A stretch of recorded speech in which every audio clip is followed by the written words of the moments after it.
don't need a return ticket where you're going. This is a one-way journey. Straight down!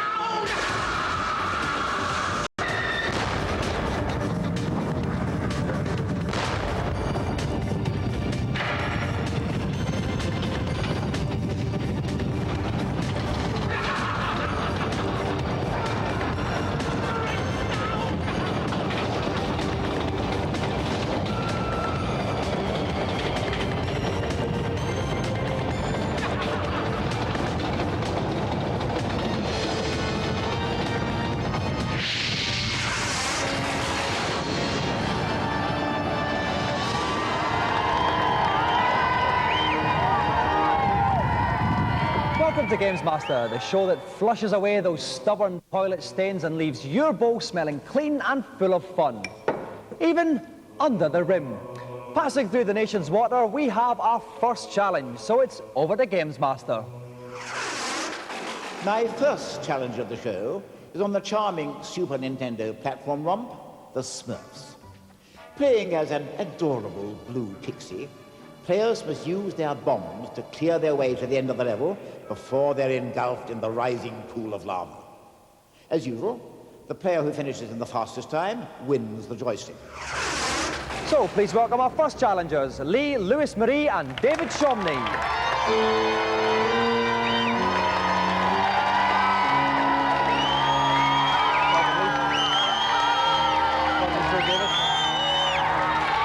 Okay, quiet it down now. Right, Lee, we'll start with you. Before the show, we said to you, who's your favourite babe? And you said Emma. Now, who is Emma? It's just someone I know, and I ain't seen her. Nothing, it's just someone I know. You're not seen her? She's not a girlfriend in that? No, yes, she is. She ain't. Oh, she is a girlfriend? Yes, she is. Like your 12-year-old girlfriend. Shut up! That was a lie. That was a lie. Forget about that. That was an accident. He was dancing with his 12-year-old girl. That was an accident. Accident? She was about that tall? That was an accident. No, that ain't fair. That ain't fair. I don't think we need to do the challenge. I think we should just time you guys arguing. He said what? It was in the dark. How should I know? Dark. All right, well, I think you can go first, seeing as you've got the younger girlfriend. And Lee, if you'd like to hang around the back, we'll take a look at this week's news. You've had the Duff Toys, the Art House videos and the tragic cartridge games, but now we've got Mighty Morphin Power Rangers on the Mega CD. It's a play-along an episode type situation. When the spandex-clad heroes pull off their unfeasibly impressive moves, you must press the corresponding buttons prompted on the screen. Miss too many times and you're allowed to stop playing. There's about 3 minutes of 9 different episodes, including disputable classics like Day of the Dumpster, Food Fight and Foul Play in the Sky. Sounds like Arsenal. The game is released in January and Sega will be hoping that young fools everywhere will still be lapping this up, and it might be a case of Mighty Morphin Passe Rangers. And that's a play on words. Available only on Nintendo Ultra 64. Launched into arcades last week was what will be one of the biggest games of next year, Killer Instinct. From the people who brought you Donkey Kong Country, it's the second game for Nintendo's new arcade system, the Ultra 64, and it'll be hoping to give Virtua Fighter 2 a kicking for the first part of next year. Then, when autumn leaves drift by the window, Killer Instincts will be one of the launch games for the Ultra 64 home system, which Jimmy Nintendo claims will cost less than 200 notes. Jimmy Hill. And why have all the characters got such small t-shirts on? Is it a bird? Is it a plane? No, it's a thick American bloke. What was it? What was it? What was it? Fortunately, he has a Timex Datalink watch that's saving the lives of parachutists all across America. It's a personal organizer on your wrist that reminds you of appointments, birthdays, telephone numbers, that kind of thing. This watch is saying, "Hello, American bloke, your clothes are Duff." The watch comes with database software for your PC. Simply select what info you want to download from your personal records, set your watch to the right mode, click, and the info is downloaded. Sensors on the watch read the flashing bars. A beep signifies it's all sent. The watch stores up to 10 entries. Millions of American men claim the watch has even saved their marriages. Awesome. Thank you. You know, for the first time, I didn't forget my wedding anniversary, or my daughter's birthday, or to pick up my son after Little League practice on Tuesdays. Git. Right, smurfing along with me on this challenge is Simon Byron from The One. Welcome, Simon. Hi, Dominic. Simon, what type of smurf would you like to see? I've always thought the Smurfs are too cute, so one which you could pull its head off, I think, would be a headless smurf? Yes. I always want to see a Salman Rushdie smurf. Except I suppose you wouldn't really see it, would you? Very often. Can you give our challengers any tips for this, Simon? Yeah, it's a pretty difficult challenge, I think, with the lava constantly following them all the time. They've got to make good use of their bombs. They've got an infinite supply, so just a case of working out which way to go and hoping for the best, I think. Okay, best of luck to both our challengers. David's going first. Whoever gets to the exit at the top in the quickest time will get the joystick. Best of luck. Your time starts now. Okay, off goes David. He's got this little present in his hand. That's actually a bomb, Simon. What can he do with that? That's right. He's got to use it to destroy these boulders so that he can make his way through. But what he's got to be careful of is that not to be caught by the explosion, because they actually damage him. Okay, then he's just up on the spring there. He's been over 15 seconds. He's not doing badly, Simon. No, I think he's quite confident. He's put a bit of room between him and the lava as well. You can't see that this time. They're falling blocks. He can't hang around too long there. Those blocks have gone now. It could be cut. It's for David. He hits the lava. He's not even gone 28 seconds. David's challenge is finished. Can he make way for Lee? Okay, Lee, all you have to do is make it to the exit. Time is irrelevant now. Best of luck. Off you go. Okay, off goes Lee. He's got the bomb in the present. That's quite a bad present, actually, isn't it? A bomb in it. It's one of the worst presents you've ever had, Simon. I once got one of those dodgy Playmobil figures off my auntie for Christmas, and I bawled my eyes out all day. I used to have an aunt who used to give me beanie line and was 4 years out of date. That's quite amazing. It's second answer. Back at the challenge. Please do an exit and so far as we go for 22 seconds. No problem so far. Some more collapsible platforms here, Simon. Yeah, he's made up good time. He can afford to slip up here.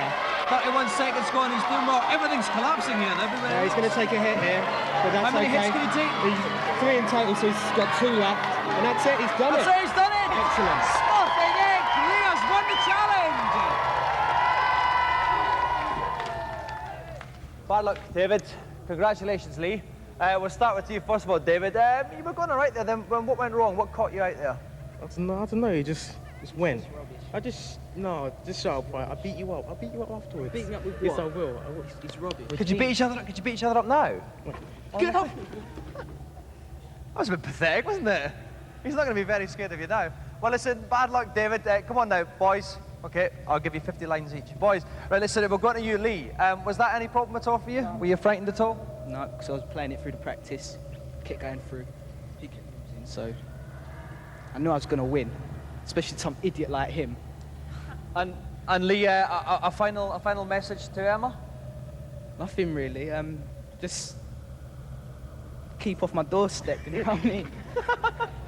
All right, the golden joystick then goes to Lovelorn Lee. Another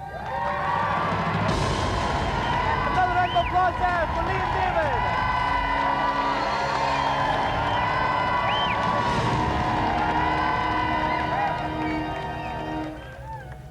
So, as a nation rises in unison to acclaim Lee's effort, well, apart from Emma, that is, we'll take a look at this week's reviews. First up, it's Rye Star. He's a star and he has a wry sense of humour, apparently. Part of the Sonic team were involved in the development of this game and it really shows. It looks very similar to Sonic. It also plays a lot like Sonic, which is a bit disappointing. We were really expecting something new. Basically, he's got these long arms that reach out and grab you and headbutt you like that. He doesn't move as fast as what Sonic actually did. This isn't a bad thing. It's small. It gives you more time to actually go around and explore. You have to ask yourself, do I want another platform game? If you do, it's not a bad choice, but personally I think Dynamite Headdy might be a better one to go for.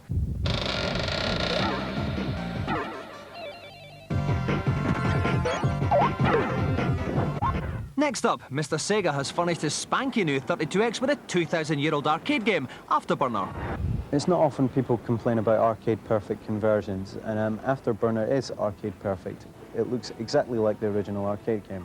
However, the original arcade game had a giant hydraulic cabinet and was more of a fairground ride than a video game. Can't really do much. It's very limited gameplay. You can do barrel rolls and stuff like that, but at the end of the day, I'd rather have a more complicated and strategic shoot 'em up than Afterburner on my 32X. Why are they bringing out Afterburner and another game, Space Harrier? These are old arcade games, and okay, they were admittedly fun in their heyday, but now they've just got nothing.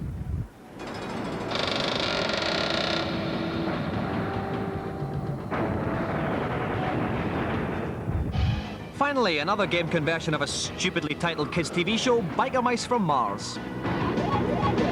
It does look extremely smart. It's a nice view, nice perspective. lots of nice colours, and it whizzes along at a fair old pace. Bike and Ice is basically, you know, rock and roll racing. It looks the same, it plays the same. There are a couple of differences though. You can just basically freeze your opponents, drive past them, go into the lead, or cause an earthquake which slows them down loads and you're not affected. It can get tedious after a while, but the two-player mode adds to the fun. It's nice, but it's not amazing.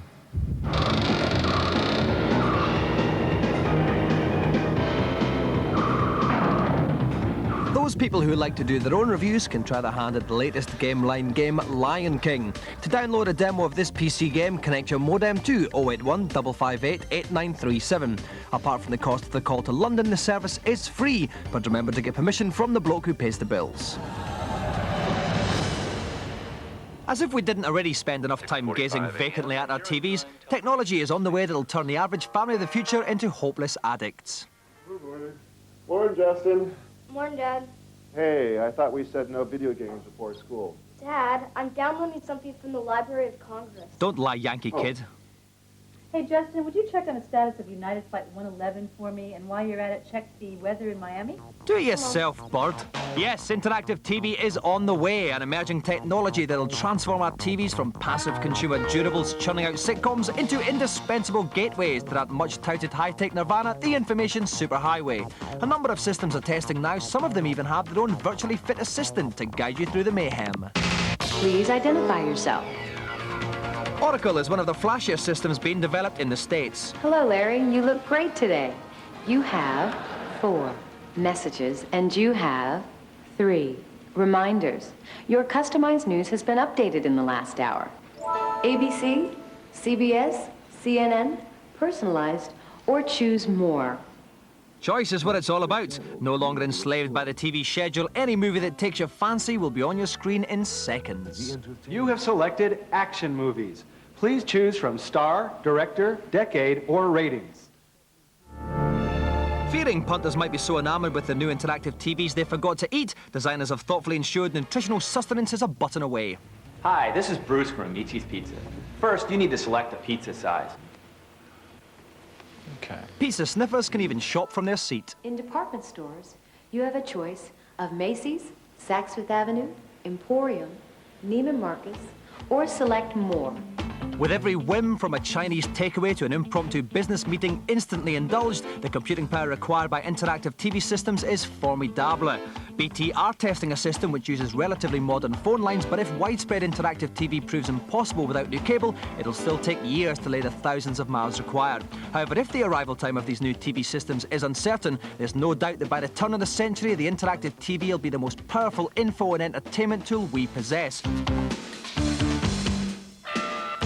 Our social life will crumble, we will end up with no mates, but we will have our all-singing, all-dancing interactive telly. Tonight's special guests are taking a final sip of herbal tea in preparation for their challenge. So let's go over to GamesMaster to find out what they'll be playing. I hope my contestants' fingers are feeling nimble, because my next challenge is on the arcade button basher, Newman Athletics. Players must compete in 3 events: the frantic 100-meter dash, the strenuous train push, and the rigorous rock-breaking race. Whoever wins 2 of these exhausting events will take the Golden Joystick. So, please welcome the greatest quarter-miler in British track history, and the young man set to carry on that baton, Roger Black and Dwayne Ladejo.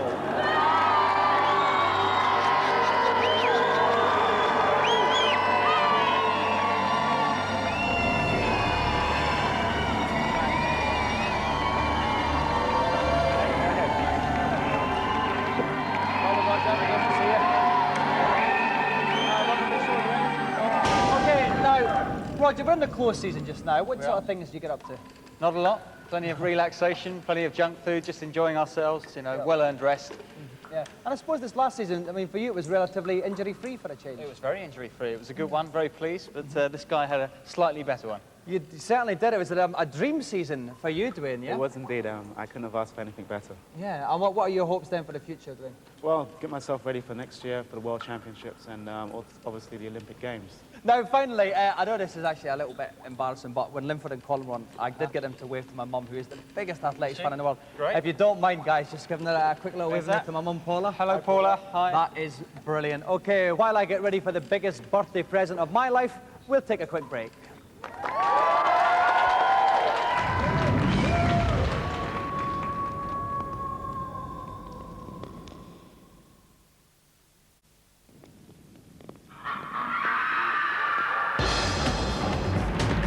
Welcome back. We're very lucky to have as guests on today's show Britain's two greatest 400-metre runners, Roger Black and Dwayne Ladejo. They're about to play Newman Athletics. Helping me out at trackside is Amiga Action's Brad Burton. Welcome, Brad. Hi, Mum. Now, Brad, any tips for Roger and Dwayne? Well, what they're going to have to do here, Dominic, is get the rhythm right. When it comes down to tapping the buttons, right, you've got to tap the speed up, and then you've got to press the other button to do whatever the action is, be it jumping or be it stopping the train. You'll see that. Yes, we'll get it in the end. Okay, so we're looking for a couple of pairs of strong wrists here.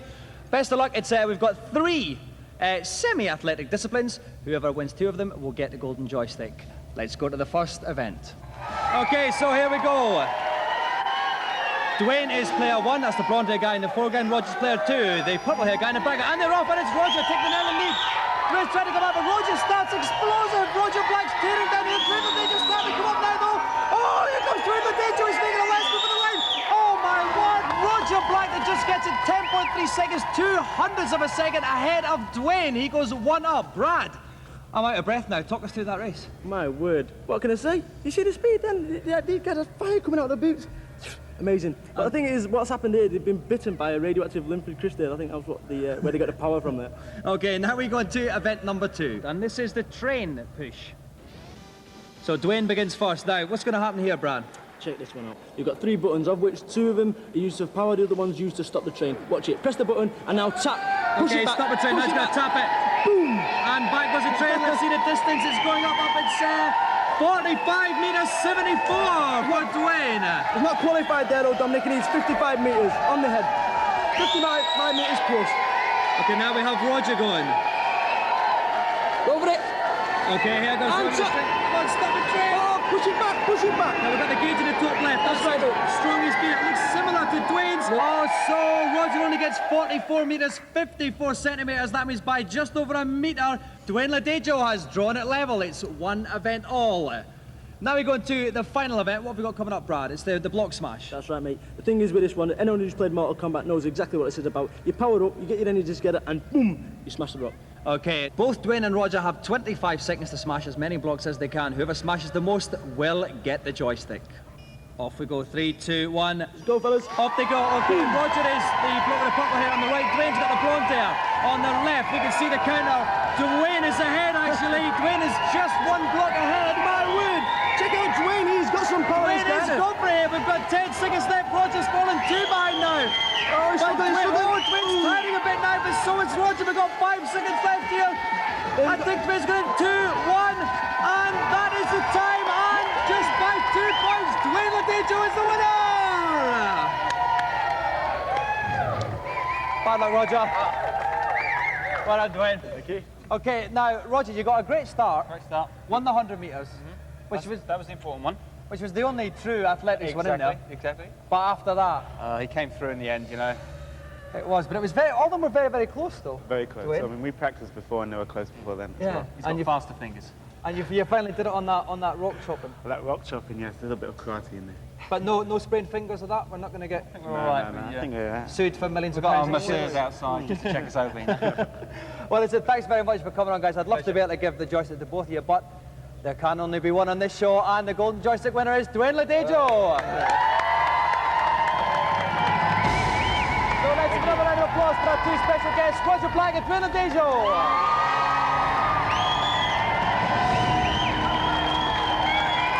Now it's time to lighten the burdens of hapless folk everywhere in the consultation zone. Greetings, the flames are on. Welcome one and all to Cooking with GamesMaster. Who's first for a tender grilling? GamesMaster, I look up to you very much. I'd like you even more if you could help me out. Are there any secret tracks and street races on the SNES? Get ready to burn the rubber, as you young people say. Because, yes, there are a number of secret tracks giving even more for your money. On the option screen, put the cursor on Custom Cup. Then press L, R, X, Y. This will give you 4 extra tracks to exhaust yourself on. I always supply the best gear. Thanks very much. I'll treasure that always. More lard, please. I've heard that you can get a super gun on Death Mask on the Amiga. How interesting. I suppose you want to know where to find it. On the prison level, after collecting the key, open the door at the end of the first corridor. Destroy the robot that blocks your way, and just over to the right, you will notice 2 skulls on the floor. Push the wall between the skull to uncover a secret room filled with power-ups and a super big gun. This should put the frighteners up any would-be attackers. Cheers, GamesMaster. See you later. One more before I gobble the turkey. GamesMaster, are there any fatalities on balls on the Mega Drive? No, but after defeating your opponent, try pressing A 4 times to see the winner's special after stomp move. Each character does something different, but all require a lot of balls. I hope I haven't shattered your illusions. Okay, thanks, GamesMaster. I made a meal out of those vegetables. Now I'm off for a lie down. Later, dudes.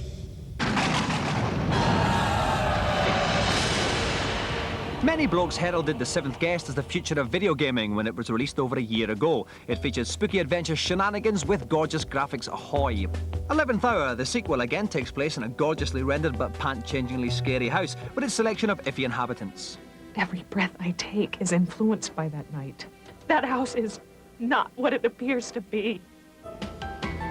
How about a chuck roast? A chop Steak. The plot of 11th Hour, on the surface, is the story of Carl Denning, gone off to look for his lover and his producer, Rob Morales, who's gone to research an old haunted house. You're Carl Denning, you're the reporter. And as you play 11th Hour, it's more like being involved in a movie that you have control of. Help me, please. I can't get out. And as with Seventh Guest, impeding your path are crystal maze-type puzzles which must be conquered if you're to reach your damsel in distress. Oh dear, it's the mad bird again. No live humans were actually harmed in the making of this. The producers have used the old film against the blue screen, then key the action onto a computer background routine. Never fails. I have a rule about people I work with. Oh. Yeah, I don't get involved. Go on, mate, she is very fit. It really rises above a lot of what's been done in the past. I think there's a lot of substance here, and that's what we've tried to accomplish. I think we have. Indeed, 11th Hour is likely to induce a spontaneous national outbreak of pant-changing once more when it's released on PC soon. Crazy people, psychological terror, fear that goes beyond childish imagination into adult terror. Don't do it.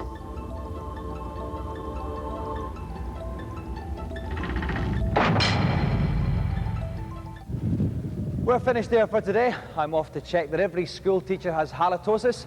We'll see you next time. Bye-bye.